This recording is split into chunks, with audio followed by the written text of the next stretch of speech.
Welcome to the Defense and Airspace Report. I'm Vago Muradian from the Royal International Air Tattoo at RAF Fairford in the Cotswolds in the United Kingdom, and we're honored to have with us the Right Honourable John Spellar, who was a former Armed Forces Minister, Labour member from outside Birmingham, and also the ranking minority member of the House Defence Committee. Sir, thanks for joining us. My pleasure, Vago. Obviously, Brexit is the hot topic. British friends of mine have been a little bit divided. They've suggested that Parliament, which is sovereign and representative democracy, could make the decision to not go ahead with that. We've spoken to Philip Dunn, obviously the MIN-DP, the Minister for Defence Procurement. He sort of made it clear that the people have spoken and members must now respond. Walk us through what's the right way to, first whether or not this is an irrevocable decision, or whether it gets revisited somehow, and sort of address that as a lawmaker. But the second thing is, what's the right way to do this so that Britain, which is so key to not just transatlantic, European, American, but important to global security, ends up not being damaged in this process? Well, I think firstly on whether Parliament could override the referendum. My district voted more than 2-1 to come out of the EU, and if we decide to do that, we'd have a constitutional crisis, and there would be understandable outrage. So that isn't going to happen. Even though you were an undecided member. Absolutely, but we have to, the public had, there was a long debate. People can argue about the nature of that debate, but in a democracy, the public have spoken and spoken loudly. So we have to take that very seriously. Now, of course, it may be that as a result of this, that the other European countries, the major states, and the European Commission actually get realistic about some of the issues that are facing the EU and not just facing Britain. There's considerable discontent in Holland. Marine Le Pen may win the next French presidential election. There are real problems coming down the track. I don't think that the European community has adequately addressed those, and they will need to do so. But in the meantime, we've got to be working hard to get the best possible negotiations, discussions to take place to ensure that we don't damage many of the excellent relations that there are, particularly at industrial and commercial level in Europe. On the defence side of it, of course, the EU is not our core defence relationship. Our core defence relationship is through NATO and also but also directly with the United States. And this week in Warsaw, the NATO countries will be discussing, and of course, not only the transatlantic countries, but some of those in Europe are not members of the EU. And they will therefore be looking at, in the face of threats from Islamist fundamentalism and a very assertive, even what one would say aggressive Russia, actually maintaining NATO's defences. And NATO precedes the EU by a number of years anyway. So we'll be working very hard with our allies to ensure that not only our friends, but also our enemies know that Britain stands resolutely with our NATO allies in collective defence. Well, you're on a number of international parliamentary forums. You're not a stranger at all to Washington. We've met there numerous times as we've met here. There is a concern among some that Britain, by necessity, will have to turn inward and away from the world for a number of years as it renegotiates so many of these agreements around the world, things that are covered by the EU that now have to be done on a bilateral manner, with a diplomatic corps and staffs that are so much dramatically smaller today than they were a few decades ago, certainly in the 70s. What's your sense? I mean, is there going to be a retraction of the UK from the global stage for a few years as it works sort of internally to sort this out? Well, I certainly hope not, and indeed the argument of many of those who are arguing for Britain to exit the EU was actually to open up and widen our relations with the wider world, rather than being so Euro-focused. And indeed many of our exporting industries are very international. Aerospace, we're at the Air Tattoo, is very much one of them. We're the second biggest aerospace country in the world. Our automobile industry is exporting increasing volumes of premium vehicles right the way around the world. So this is perfectly manageable. You're absolutely right. There will need to be an increase in the capability of our Foreign Office, but that's true in any way. It's been run down far too much by this government. But the other side of it is, with goodwill and good sense, we will be able to get many of these agreements running relatively easily. And but that does require people to understand that we can all benefit each other. We can all actually have a positive sum game rather than one or two countries. I think in the first reaction to the vote, almost acting as though they were going to punish Britain. And that would be absurd. I had to say to some German Social Democrats only last week that, look, you know, there's a huge trade surplus actually between Germany and the UK. We do well on services. German motor and automobile industry sold 800,000 vehicles in the UK last year. Their car industry and their labour unions in the car industry, they don't want a trade war with the UK. They want to get it sorted out, and I think we're seeing a number of indications, especially from industrial bodies in Europe, saying don't go into confrontation, get into discussions as quickly as you can. I do have a concern that it appears with David Cameron's government that there was no plan B, that they hadn't done the necessary preparatory work as to what they were going to do in the event that the public took a view to come out. And that's absolutely bizarre when you consider how close the polls were. They should certainly have considered it as a very real possibility. Do you think that that there will be, I mean, if you look at it from a pound-dollar exchange perspective, there's been a 24% drop since 2014. There's been a 15% drop just over the past few weeks, obviously, since the vote, since the 23rd. Do you think that that is going to actually cause a readjustment ultimately in the UK defence plan, which depends so heavily on buying American defence equipment? Well, there may be some impact on that side, not necessarily on the defence budget, but on how much it can buy from the US. But again, US manufacturers need to engage, and by the way, so does our Defence Department as well, need to actually look at what's in it for British industry as well. And there's big controversy here in the UK about the P8 purchase. Not because it's not a splendid bit of kit. We've been out to Pax River, met our RAF pilots who are flying it and who are really enthusiastic about it. You know, think this is but that's fine. But equally, we want to make sure that Britain's industrial capability is protected. And let's be fair, defence companies do those sort of deals all around the world all the time. So again, there will be difficulties, but with goodwill they can be solved and to mutual benefit, both for our commercial mutual benefit, but also maintaining our defence and strategic engagement as well. You were in government when the Joint Strike Fighter program was effectively born and nurtured in its early years. It's now finally here. How does it feel as somebody who had more than a passing interest in the airplane over the decades? Well, certainly it was an impressive flying display today. And again, we've also met up with, from the Defence Committee, met up with the pilots who are flying it in and testing it, and they are enormously enthusiastic about it.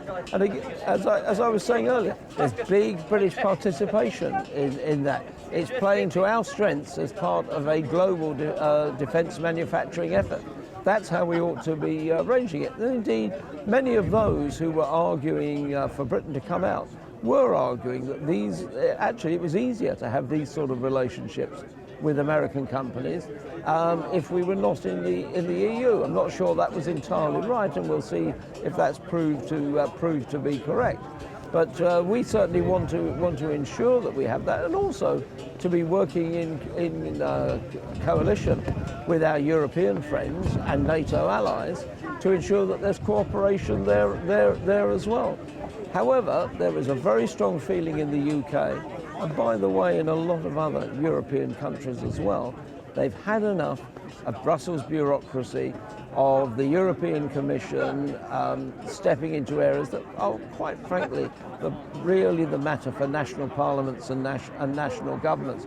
It may be that this is a wake-up call, in which case there may well be an opportunity for Britain to rejoin a reformed European Union. Do you sense, I mean, you know more European MPs than most, not just members of the European Parliament, but parliamentarians all around the continent. Have they gotten that message that they have to change, that the organization itself has to change? Not yet, but I think that's why it's very important that the British government gets involved in discussions not only at Commission level but many of the countries, and also facilitates Parliament to Parliament visits, so there is a clear understanding of where everybody stands, and we don't sort of drift into unnecessary and damaging conflict based on serious misunderstandings. We've seen too much of that in Europe's history. You are somebody who, the entire 20 plus years I've known you, have been far ahead of the pack in terms of security threats and issues. I mean, you were talking about cyber long before other people were talking about cyber. You were talking about the challenges of piracy long before the others. You were talking about Russia, in fact, getting active before some others were. As you sort of look out at the scene, I mean, what are the things, as the third offset strategy is working and everybody is trying to assess in this key moment of change, the technological shifts and the threats and how nation states are acting, as well as transnational groups like ISIS. What are the threats that you think are sort of the biggest things that folks are not paying as much attention to as they should? I think you in the US are paying some attention to the East China Sea, but I think that world attention is not focused enough on the East China Sea. I think the dangers of an incident sparking off a significant conflagration there are very worrying. Which would, of course, bring Europe into it as well, or NATO into it, right? If Article 5 is triggered in one of those things. There are a lot of countries in Europe who could find themselves engaged in some place. And we have very strong relations. For example, we are members of the Five Power Agreement with Singapore and Malaysia and Australia and New Zealand. We have very strong links with Japan, who is very much involved. The United States has, apart from their security relationship with Japan, have, interestingly enough, increasingly strong relations with the Philippines and also with Vietnam. And I think that the internal politics in China are not necessarily taking this sufficiently on board. So if you ask me where I'm particularly worried about, that's an area I have great concern about.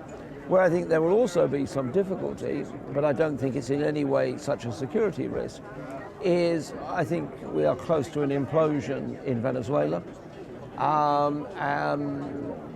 The significance of that for surrounding countries in South America, although I think many of those have now washed their hands of the regime, and so that change there may actually help. Which I think is coming fairly shortly, may have a positive impact on developments in South America as it sort of recovers from the crash that they've had after a considerable boom. So there might be some internal instability there, which should be a matter of concern. One last thing I want to ask you, which is Russia. I mean, obviously there is a lot of debate about how best, and China for that matter, there is, you could look at transnational terrorism is a very different challenge than sort of deterring and dissuading nation states like China and Russia. What do you think is the best way to be able to address that? Is it through tougher economic sanctions? What are the sort of levers? Because it doesn't necessarily seem to have fully dissuaded Putin, for example, from investing in, for example, right-wing parties right across Europe. I mean, a lot of the countries, a lot of the organizations that are most critical of Europe or sometimes of their own government, there is Putin money in the bottom of it. The Chinese have invested heavily in giving money to a lot of parties across Asia that are more positive to doing relations with China. What are the best ways to sort of deter, dissuade, and shape these large, very powerful countries that are asserting themselves potentially negatively on the international scene? I think one of the best ways is to ensure that there is strong defence, which therefore discourages them from undertaking adventures which could actually have very significant consequences. And that we've just this week produced, our Defence Committee has produced a report on Russia where we highlight many of the difficulties at the moment of dealing with Russia, but at the same time we say it's important for NATO to maintain dialogue with Russia, also to look at areas, for example, in the Middle East, where we may have common interests, although the Russians have to perceive that same common interest, Although interestingly enough, I note that there's sort of a bit of a rapprochement going on between, for example, Israel, Russia, Turkey, or increasingly, obviously Egypt. So within that context, that we have to recognise that there are differences, there are difficulties. We have to be absolutely resolute, particularly in making clear our commitment to Article 5 for NATO members, and making that very, very clear to Russia, while still seeking to work with them, for example, in the stands to the south of Russia, and in the Middle East more generally, and of course particularly in Syria. What do you think the next steps should be in Syria? I mean, the Russians are playing a very dangerous game. They've been attacking all the guys that are the moderates, frankly, that the United States and certainly its allies have looked at, sort of key to getting rid of Assad. And ultimately, their application of air power has not only been demonstrative to try to scare people in Europe and elsewhere, but also to be able to achieve their strategic aims. How do you see which has of course then precipitated a migration crisis that was one of the factors in the Brexit vote? What's the right way to look at a cogent Syria strategy that resolves this crisis, or is the resolution of the crisis just accepting that Assad is going to be in charge? But that wouldn't be acceptable to many of the other partner countries in the regions, significant ones such as Saudi Arabia and Turkey. So that's a quite different area. But it is also, I think, to point out to the Russians and to work with the Russians that many of those who are part of the ISIS and other Islamist groupings actually come from the southern territories of Russia.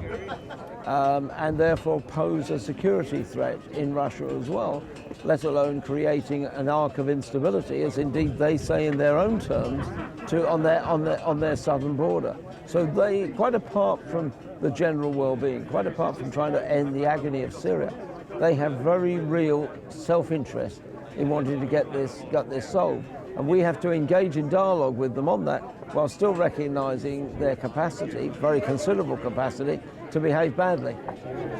John, thanks very much for joining us. My pleasure. And best of luck in the negotiations. That's being done by the government. Okay.